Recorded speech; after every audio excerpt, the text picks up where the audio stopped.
The whack-a-mole was originated as a the whack-a-mole was originated as a game. The whack-a-mole was introduced as a game out of Japan.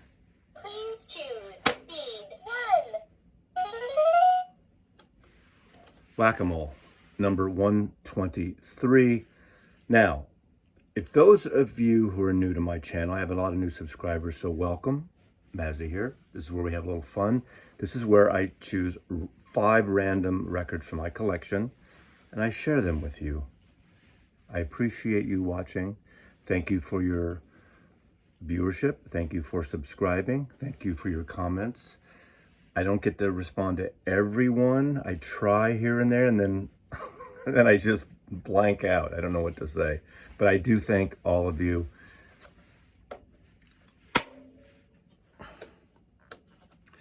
Whack-a-mole. Now, what's going on here?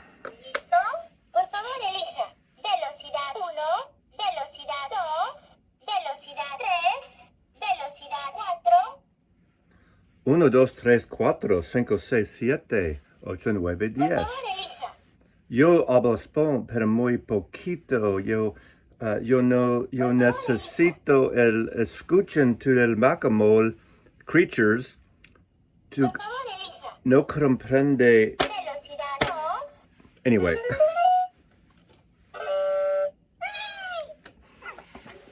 Woo. Anyway, whack-a-mole 5 random. That's my intro. I know that someone's going to say, get to the point, Maslov.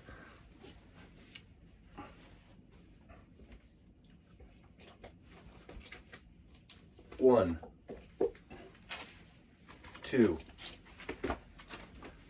3, 4. Now you don't see, right behind here is my jazz section, so I'm going to pick a jazz record. 5. Okay. I didn't look. You saw that. I don't cheat at this. Okay. Ooh. Brian Wilson. The Beach Boy. The Wilson Brothers. The Beach Boy. What a history. Now, that Lucky O's Son, this is sort of a... as I recall, this is a follow-up to Orange Crate Art, an album that Brian Wilson had made with, what's the guy's, the producer, this is produced by, okay, what's his name? Oh, maybe he's not on here. See, I blew it already. Oh, Tom, are you watching? Tom Rashawn, okay. Tom Rashawn, if you're watching, this will be my thumbnail, so. Tom Rashawn, who was at Warner Brothers Records and then Capitol Records. He designed this at Capitol Records. Great designer, and I'm going to be talking about his album that just came out, his old album, new album on vinyl in a few days, and we talked about the free art music, whatever it's called. That's a whole other story. But anyway, this is an autographed copy from Brian Wilson. Here we go, autographed. And this came out in 2008. You know, to be honest with you, I don't remember. But I remember he came back with Orange Crate Art that I got on CD. It was at the 2000s or probably the 90s. That was the 1990s. And that was with Van Dyke Parks. That's the guy I'm thinking of. This is not Van Dyke Parks, but this is around the time I saw when he toured, and he toured Pet Sounds with his band. And I was in Chicago, walking across the bridge. I was staying at the Monaco Hotel for work. Walked across that bridge across the river there that they turn green on St. Patrick's Day every year. And the House of Blues, I just happened to see tonight Brian Wilson, and it was like 7:30. I bought a ticket, walked right in. It was such a surprise, such a wonderful show.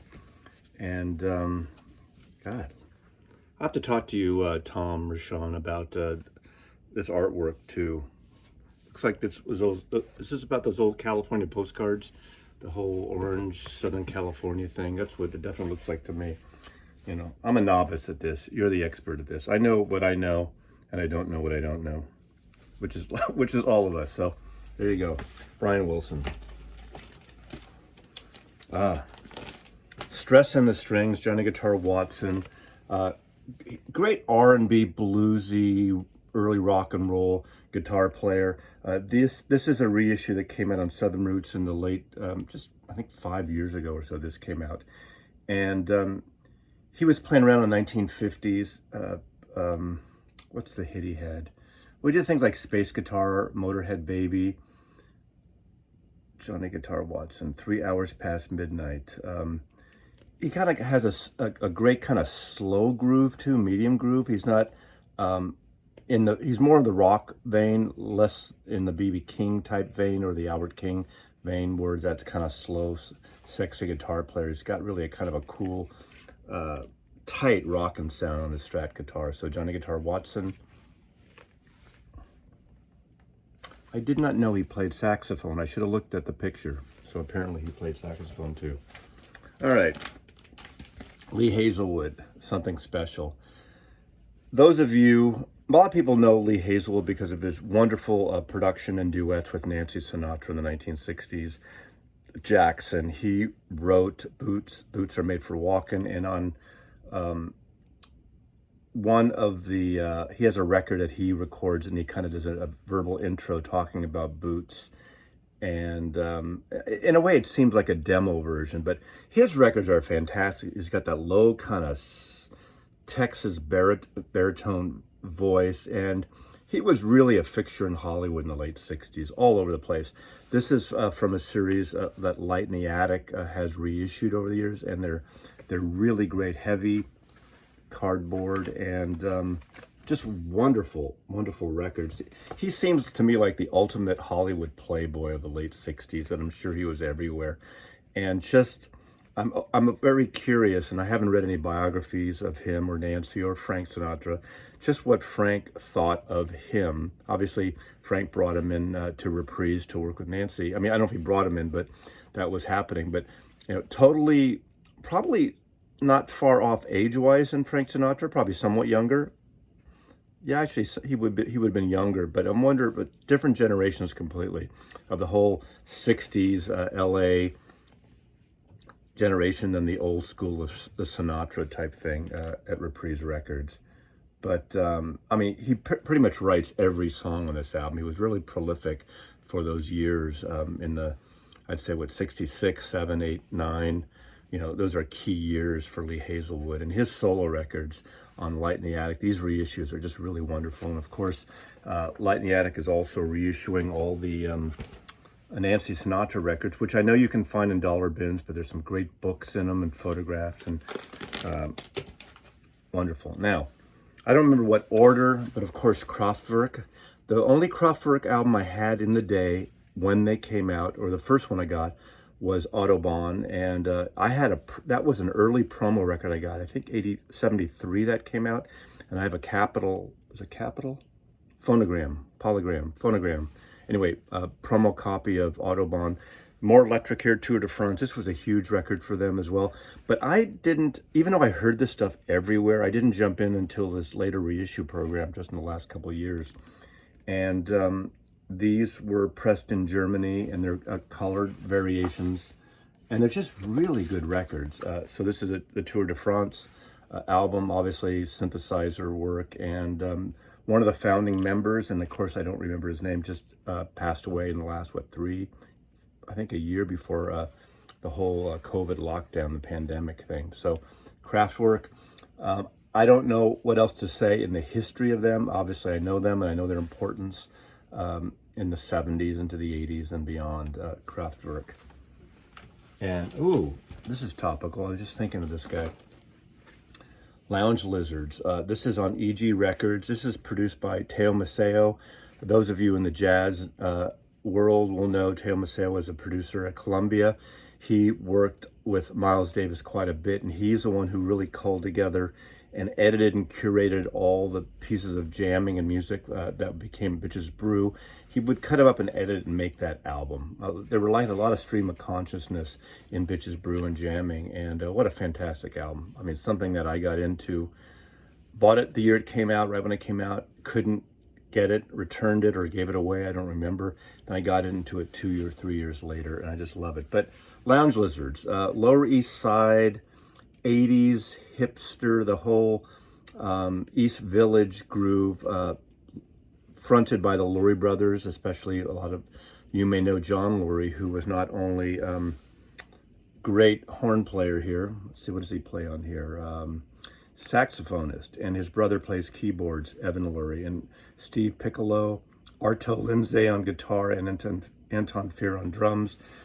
This whole section, they'd go on, someone would split apart, do these projects like the Golden Palomino and other things. Well, John Lurie also was in the very first Jim Jarmusch film, Stranger Than Paradise. Jim Jarmusch is a director. This is where I do a tangent because it's part of the story. I think it's a really interesting part. I'm a big cinemaphile. So Stranger Than Paradise was the first film by Jim Jarmusch. He got extra footage left over. I think it was from the filmmaker Wim Wenders, who had this footage, and he started this short film, and it became Stranger Than Paradise. Of course, he also made Down by Law with Tom Waits is in it, and beautiful black and white film, and so many other films beyond that with Iggy Pop, and some really groundbreaking sort of independent left of center films.